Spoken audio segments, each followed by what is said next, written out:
Today at 5 p.m., me and GP did a live session on the changes that was announced by the CLAT consortium. However, in that video, my audio was not working properly, so I had to be booted out. But GP did share quite a few things, and just about, I believe I think about 15 minutes ago, Professor Faizan Mustafa put up a YouTube video as a citizen, not as an official member, and he talked about the changes, and there you have it. Almost all the things that we said is what he said. So let me just kind of give you a perspective about, trying to capture as to what he said and what GP said, and this is what it is. So let me start by these things about what are those changes. Then we talk about why those changes have come, and the third thing is how it's going to impact you, right? So the what are the changes? As of now, we get reasonably good clarity. The changes about what is number one is the fact that it's going to be a 2-hour test, so the total time will not change. Number two, it's going to be an offline test. The online apparently did not had problems, so they're going to stick to an offline test. The number of questions is going to be reduced from 200 to 120 to 150. We'll probably come to know about this in the near future. And number four is that it's going to be comprehension based questions, and then the questions will be on areas of quantitative reasoning. The area will be on English, on current affairs,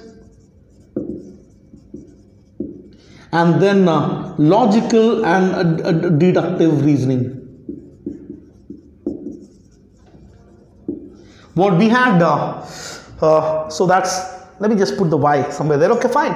So this is the what, and one of the confusion that most people had when we did the session is about what does this comprehension based question would mean. The comprehension based question does not mean it's a subjective test or anything. It's just objective test. It's just that it tests, these are kind of questions which is actually not testing your memory, but actually your reasoning ability is what is being tested. Now if you look at from the perspective of why these changes happen, some of the changes are fine. One of the reasons as to why this has come down is because 200 questions, 120 minutes is kind of putting undue pressure of time management and stuff like that. So this is a good change. It's an amazing thing. So now the test is actually testing not ability to do things fast, but actually do things right. So why? Even GP we've been very clear. If I look at the CLAT papers in the past, you had certain questions which is actually based on knowledge. Which by knowledge I mean that purely testing your ability to memorize things. And then what you also had is a test based on, I'm just going to go to logic. I think that the word that is being used is comprehension based questions. Now what we said was the knowledge based questions are the one which is based, questions on reading comprehension is based on logic, but questions on pure vocabulary is based on knowledge. GP said that a question on antonym synonym is kind of based on knowledge.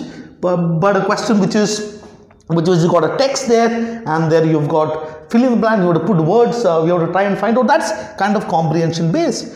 If you look at the whole thing about CLAT, about 200, approximately 100 odd question was kind of knowledge based, about 100 questions were about logic based, right? So what the change that is being proposed is the fact that this logic based question is what's going to be asked, which means in English what is going to be tested is comprehension based questions. They will not test you questions on direct meaning of a word, but probably contextual meanings of word. Grammar could still be there. And then quantitative reasoning, what he said was not just testing questions on work or time, speed, distance. What is being testing would be interpretation of data. Okay, data interpretation or interpretation of text, that's what's going to come. Right, logic and deductive reasoning would be very similar to what we anyway have, and in current affairs no question of static is going to come, purely based on current affairs. So what you actually see is that all that the CLAT did All that the CLAT did is to take the 200 question and say, let me remove about 50 to 80 questions out of it and create 120, 150 question which test some specific skills. Not merely your ability to mug information, but the ability to make inferential reasoning.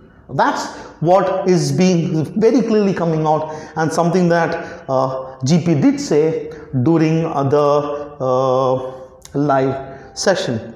So therefore, if you actually think about this, and one more thing, legal reasoning is essentially based on legal reasoning, where you have principle, then fact, and then the questions it asks, that is actually based on reasoning and not based on knowledge.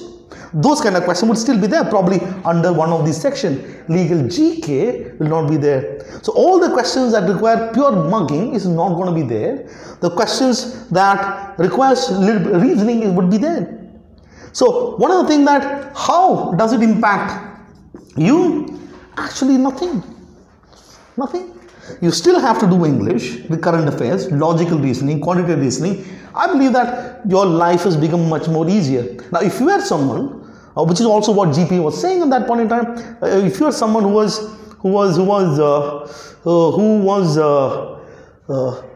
relying on knowledge-based questions to take it through, that's or memory-based question to take it through, and there'll be a problem. Current affairs, yes, you should know what's happening around you. Read comprehension-based questions that doesn't test direct memory, that's going to be there. So yeah, so that's what we predicted, that's what our understanding was, and that's exactly what it is. So as we go along, as we get more and more data, I'm sure that we will ensure that our test, of course, is going to be aligned to everything, and I think that at this point in time, there is nothing to worry.